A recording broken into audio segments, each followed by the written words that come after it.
The next thing, the next question I want to ask you is, we we're legislators from varied backgrounds, business people, farmers, all kinds of different backgrounds, and I think many of us are very, very conflicted about this issue because we have friends.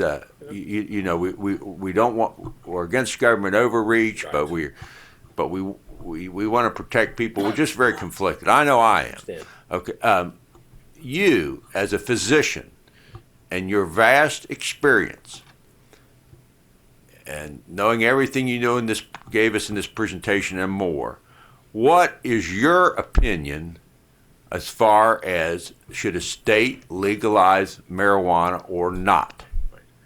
So, just as a social scientist, is my doctorate. The physician is to my right. So, if you ask me what the tickle in your throat is, I couldn't tell you because I'm a PhD, unfortunately. But yes, as somebody who studied this as a social scientist for over 20 years, my position is unequivocally that we should not legalize marijuana. We have a hard enough time with our legal drugs. We know what happens when special interest groups come in. That doesn't mean we lock people up in prison, give them a criminal record. That doesn't mean that we have to be extreme on the other side for low-level amounts. If you're talking about more of a libertarian point of view of a small amount here and there, that's different than the widespread commercialization Thank you. of marijuana. Thank you. Thank you for that direct answer. I appreciate that.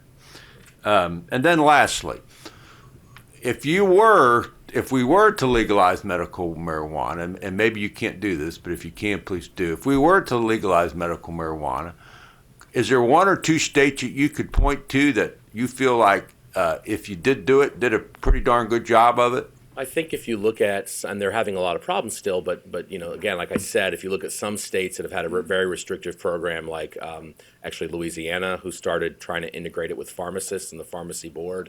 If you look at, so I would look at Louisiana. I would look at perhaps New York and New Jersey pre-2016. I would say look south and east rather than look west, if I had to give a direct answer. Thank you.